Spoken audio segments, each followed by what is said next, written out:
If you thought that there was going to be NIMBY things, not my backyard, Yes. with an eco-village or a green building project or, imagine if you know that Aunt Sarah's going to be buried in the backyard. What would the neighbors say? Yeah. So Okay. let's take that on, because we're all going there. This is Peak Moment. We are living at a peak of human innovation, information, wealth, and health. But we're also at a peak of population and consumption, with rising temperatures and declining resources fueled by cheap oil and gas. Peak Moment Television, bringing you examples of positive responses to energy decline and climate change through local community action. Hi, welcome to Peak Moment. I'm Janaea Donaldson. I'm at O.U.R Ecovillage in southern Vancouver Island with Brandy Gallagher, who's the executive director, creating more impossibles, turning them into possibles. Brandy, I want to talk about the financial side of things and some of the innovation you've done for yourselves, but also for others. So tell me about that. Well, in other conversations, we've talked a lot about diverting waste streams, recreating value, how to reframe life. So everything from a building like this that we're looking at to a way of being in culture redefines what worth is to us as human beings. Yes. So let's now step on to another kind of interesting aspect, because one of the things that's often talked about in the building industry is a cradle to grave analysis of building materials. Okay. So we want to play at something kind of fun here, and we want to talk about a cradle to grave analysis of human beings. So not just looking at our full lifespan footprint, our ecological footprint, but what about how we're born and how we die? And could we do that sustainably? That's a big question that midwives and hospice folks take on. Now let's even bump the margin a little further and talk about where do we go after we die? And I'm not here to debate the higher spiritual values of that question, but I can talk with you about some really exciting possibilities around green burial. Okay. Go for it. I mean, Let's go there. I mean, yeah. In Canada, a little bit different than the United States, but many comparisons are possible. In Canada, the green burial movement is very much afoot. So recently, our Ecovillage started working with a fellow named Don Morris. He's the president of the Green Burial Society of Canada. And historically, years ago, the local land trust came to us with an idea and said, you know, you're creating this eco-village, you're creating a whole conservation area where you want to protect land in a park space. What about working with a green burial aspect? So we did the research, we looked at the Cemeteries Act and all the legalities behind it. It's a tricky business burying people because we're quite toxic. So Okay. All right. And so green burial has all kinds of meanings, and we're just starting to really define that. Not only do we have issues around health and toxicity and those sort of aspects, we also have issues around community perspective. So does everybody want a graveyard in their backyard? Not necessarily. There's some challenges around that perhaps. But what if we like the neighbors may not be interested to have a burial ground back, okay. If you thought that there was going to be NIMBY things, not my backyard, with an eco-village or a green building project or, imagine if you know that Aunt Sarah's going to be buried in the backyard. What would the neighbors say? Yeah. So let's take that on, because we're all going there. We all have to do some lifespan planning. And I know for me personally, I want to be returned to the earth in a way that I have the least harmful impact. Not just live that way, but I want to die that way and let go of my remains of this body in a way that has the smallest impact.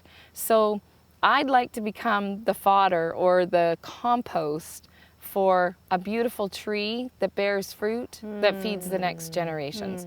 And I know that that is a shared ideal. Sure. I'm with you on that. You want to leave a legacy? Do you want to become a forest tree? Do you want to become a fruit tree? How might that part of you live on? Yes, yes. So whether you're cremated remains and you want some sort of commemorative legacy project, whether you want a full body burial, different people for different religious reasons would want to request that.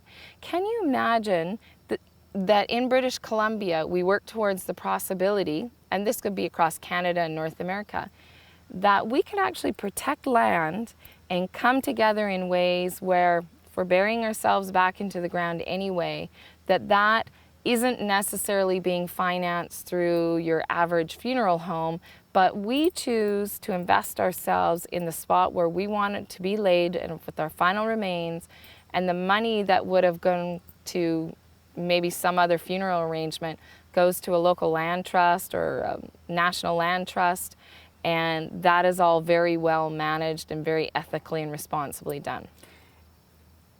Let me see if I sort of understand how this works. I mean, is that, so I spend, you know, $2,000 that would have gone towards the funeral proceeds for Aunt Emma, and that money or some portion of that instead goes to a land trust, holding in trust the ability for Aunt Emma to get her remains buried at your Ecovillage, if that's the covenant that's permitted. Am I getting the picture? Well, I'll even wind you back and take the Y off of your Ecovillage. Our Ecovillage, I'm sorry, that's, yeah. Well, I meant that with a lowercase y. Okay. Well, the thing is it might become, for all of us, that we just want to find a place where our family and our friends can come if they want to gather together and have a memorial, where they want to come back over the years and place some flowers in memory of, but that they also realize that you or I have left that as a legacy, not just because there's a beautiful tree, but because we're actually part of protecting land in general. So imagine through a vehicle like Land Trust, where maybe a portion of what I would have paid at a very high level kind of funeral service, I would now put as a donation towards a service, a memorial of putting my remains in the ground, full or cremated. Maybe I have a plaque I want put up. Maybe in the case of our Ecovillage, we're making a prototype for a green burial casket. Yes. All out of salvaged wood, handcrafted, beautifully done. Maybe the person's own choice of material inside, whatever it might be. All those different features come to some sort of donation that you put towards the land trust, and you receive a charitable tax receipt. Of course. For your contribution. Nice. Remember that old line that we won't beat death and taxes? Combined. Brandy. Let's play. You just tickle. I mean, I feel like when the impossible shows up, you say, let's dance. I mean, it feels like so you. So you've got the charitable deduction helping some piece of land not get developed or get bought to be preserved for trees or forest or whatever it is. I mean, that's where that goes. Is that right? Yeah. So here we have 25 acres. 8 acres of that we put into ecological protection area. We're doing restoration projects. We're also in 8 acres of food production, planting out orchards. In the example here, not full body remains, cremated remains, and you choose your tree of choice or your plant of choice, whether it's food bearing or whether it's forest regeneration, and there's a little plaque put up. And I know for me, my family's going to be able to come back here for generations and say, wow, these people cared this much to make this land live on in many ways when we as human beings will not. So land all over the world. Instead of clustering houses, this is one of the kind of sustainability schematics we look at now where, you know, we take 100 acres, we put 2 or 3 acres into housing, really high-end housing, we cluster the housing, try and be as low footprint as possible, protect the other 98% of the land. So the housing pays for the park. Yes. Let's think of cluster burial. Which cemeteries were. Right. I mean, that's the same model that we traditionally now have. But what I see is that both what happens with the remains, in part, and where those are located, because we're running out of cemetery spaces, right, can do even more good. I mean, if you're planning reforesting or planting fruit trees, or other kinds of regenerative or restorative processes, then, and you're also keeping that land wilder, if you will, natural. And the funeral sector is a big business. So can you imagine making not affordable housing, but affordable burial spaces, and people create a legacy out of that? There's something that we're giving back on a level that's so value added when we start to think about the world that way. And what if?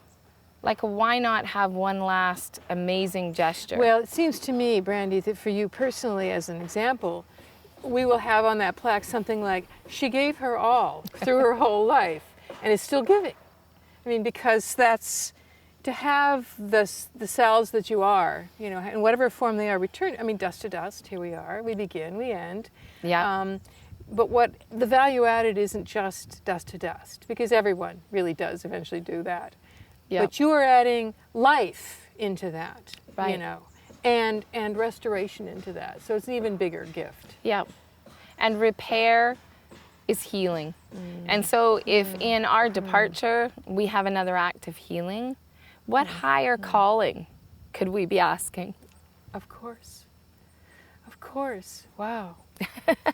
My dear, I am just, I love the notion. I think what I love here, back on the practical level, that organizations like Green Burial, and we should probably, I'd like to talk a little bit about what they are up to and so on, and land trusts can be doing in that stead. And I'm particularly interested personally because Robin and I have put conservation easements on our land. And Yay. a year ago I did a workshop on coming full circle about life and transformation through dying, the dying process as an enlivening process. And yet is one that can bring us great comfort to that transition, right? It's a very healing workshop. And one of the other participants, a woman who dealt with breast cancer several years ago and is living as fully as she can. I mean, she's through it and she's moving on. But she asked, we were talking in that group about how might you wish to be buried? Because it included not only making peace with that process as we are in the dying process, but it also, our instructor covered how the physical practices to bury one another in full body. So we learned a bit about that. Yeah. And like the film Departures shows a little bit of that. So this woman asked, I said, we have 160 acres of forest land and I want to be buried there. It's like I've been part of, I mean, I'm indigenous. This is, my cells are now all made of atoms that come from this place. Yeah. I want to return here. And she said, I would love to do that. We need to research. Is that legal? Yeah. We need to research, can we even do the green burial? So we have not done that homework here. But I am all the more personally intrigued about what you're doing because of how much it brings together. It really is full life cycle closing the loop. And in Canada, it's really just starting to blossom. In the US, I know that the land trusts there have created an alliance and they actually already have the link between green burial and land trust work. So throughout North America, I know we're going to see this more and more. It's only what makes sense at this point. We have to look at how to do this a different way. Well, for sure, any way that we stop pretending that we live on an infinite planet and treasure those resources, we can do that. And that we're infinite beings. And let's plan for how we want to leave here and what we want to leave behind when we do. Instead of the massive footprint that consumerism has created, what other stories are there available? Oh, this is exciting. This is encouraging. I want to go ask you a little what you know on the green burial movement itself. What is that, so people can get a sense? Well, I think that most people are starting to recognize that we're one of the most toxic substances to put into the planet. So in the old days, we used to just do, in funeral homes, we'd just do a flush of the body fluids straight into the city septic sewer systems, public sewer. When we were healthier beings, that probably... Well, we came to realize that some of the high-level illness and disease that's bloodborne really needs to not be in those sewers. And then the analysis of like how toxic are human bodies in the embalming process. And then if you're embalming and you're putting embalming fluid into the ground and it's going into groundwater, how do we maybe choose something different in the embalming fluid level? That's another aspect of the conversation. Okay. Next is the toxicity of the products in caskets. And how do we deal with that? Because there's all kinds of glue laminate stuff and in the building of the casket themselves, in the actual structures. constructed Okay, all right. materials. And so what about that? And you got to think about the fact that we have people that are filled with birth control pills and all kinds of levels of antibiotics. Medicines. We have nuclear medicine. And so we're that's in our bodies. That toxicity a lot, that little and lot. it's concentrating. And if you do cremation, there's another conversation. There's something really interesting that's happening now, and it's being researched quite a bit. Everyone's looking for the way to transmute those toxins. And what do you do?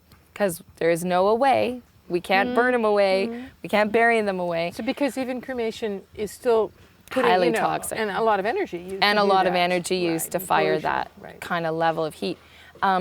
But now there's some fascinating work being done where folks are being freeze-dried and shattered because we are such a high component of water. Yeah, sure, sure. So there's another solution. Let's look at that. And there's creativity that comes up that who knows where we're going, but there's got to be a way that we can look at the toxicity of this vessel and change that and have a lighter footprint, not just in our lifespan, but at the end of it as well. Because it would seem to me, I mean, in a way, the picture I have is like if you had a cemetery at this point with all of that, you've got a toxic Superfund site. Right. Really. And with increasing need for good groundwater and so on, I can see that that's just as much of a concern as a brownfield site. And so most people's argument right now would be you would create park space and protect land by putting toxic material in. So it doesn't. Right. You're actually going in reverse. You're creating almost like a non-restoration. You're securing parkland, but you're putting a whole toxic concentration of human beings' bodies. And that's an answer that we have to look towards. What is solutions around that? I know that people like Paul Stamets, who is working with the restorative value of mushrooms and fungi and so on, may be part of the clue of how do you get natural processes, because they do it. It just may take a longer time than begin to evolve or work to transmute. Right.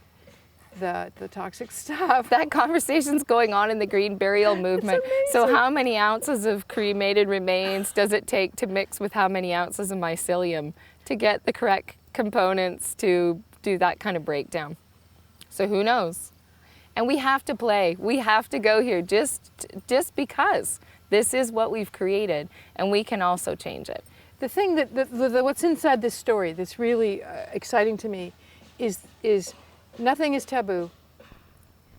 Let's look at everything afresh, and then let's look at everything in a holistic or an integrated way, so that as you say, there's no way.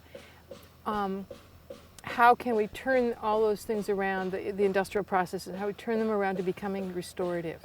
And that's when we're talking about value and ethics, of restorative life rather than destruction, it's probably the only way forward. Well, there's a lot of dialogue about carbon credits these days, and we're using the current economic system to talk with the same kind of tools that we used to get ourselves into this. What about if we started talking about karma credits?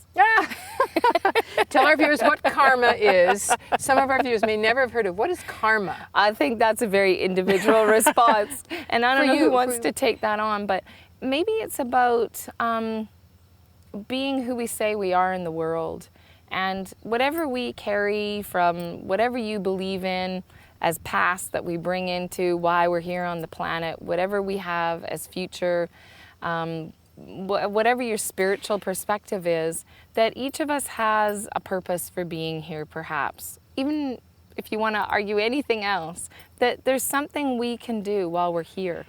And if you looked at the smallest slice of how you might define karma, what do we want to leave behind? Because we do. Yes. And how can we do that in the best possible way? Perhaps in a way, karma, which is understood as, an opportunity to transform what we have brought with us, be it genetics, be it old memories, be it other lives, be it whatever one does believe. But even in that sense, it's about responsibility, perhaps, personal responsibility. And to say, you know, I want to take and heal what was imperfect or impartial in myself and in my life and in my community, my world, whatever the realm is, which you are doing in spades and then some, I feel, you know, with what you are doing at our Ecovillage and in your life. And the ripples beyond that. I mean, if you're doing green burial on part of the land, it's like, and changing regulations, it's the bigger, much bigger conversation that you just keep tickling. I would say that your karma will be you're smiling. Is smiling here. So in our last, whatever we have about 5, 6, 7 minutes. Is there more to be said here about that combined work in the green burial, in using our dying for our living or for the living of the rest? Is there more that we haven't covered? You know, I think one of the things that we see about how humanity is waking up now is often something that's created out of shock. Often people are choosing to change or things transform because there's a horrendous medical situation or a loss of a loved one or a community tragedy or you know, a world event, something that is so large that it sort of bumps us out of our sleep into a wakeful state, and we realign with what I call the village heart and mind. So we care about something bigger than just ourselves. But what about it not having to be through some sort of trauma or tragedy or end of life experience?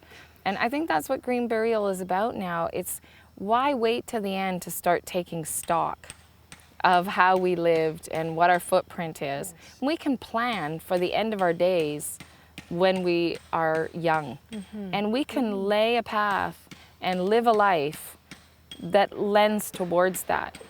And so our full life cycle is about being here in contribution and always finding a way to give back.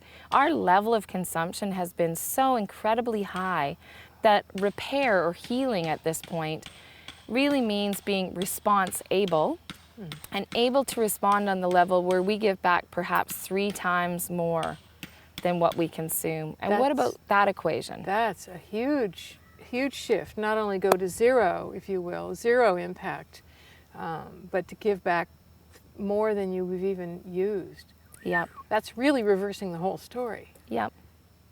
And can green burial be part of that? It's up to us to design our story and how we're going to live here and how we're going to die here. Brandy, that's I am partly speechless, but partly so pleased because I feel that this culture has, and maybe this Western civilization has so denied death deeply, deeply. I mean, it's such a taboo topic. Families don't talk with each other about how they want to be cared for if they're dying, and it's so taboo. And that taking that lid off, which I see people are starting to do more and more, it seems to me that we're going to have deeper implications. If we're a death-denying culture, we're creating a whole lot of death and destruction out of our shadow, be it wars, be it toxic sites, be it... if you start talking about how am I buried, it seems to me you're going to open a much, much bigger conversation than that about how are we helping life continue. So I will want to come back here and see what happens from you with the partnership that may happen with the land trust, if I'm still understanding that right, and the green burial possibilities, still with the open question of how do you deal with the toxicity of the remains. And I do have a practical question. In order for people to do this for the land trusts, does that land then need to be publicly accessible for the family to come and visit that tree? Is that part of the requirement? I think we'll see different examples in different ways depending on the situation with the land. So maybe it's a piece of land that we want to go and rescue. My parents donated 400 acres of wilderness. I was not allowed to put a plaque up for my mother. The provincial government said, no, I'm sorry, provincial parks get this request all the time, and we can't really favor anybody. But the park would never have existed had she not done that. So it was an interesting kind of wheels started to turn for me, that how do you inspire other people to donate their land? Because it is her legacy. And so why not have other farms and you know, lakes and mountains and areas that are really beautiful geological wonders? Why not have those people inspired to create their legacy there? And I think in that way you might be able to access those as public spaces.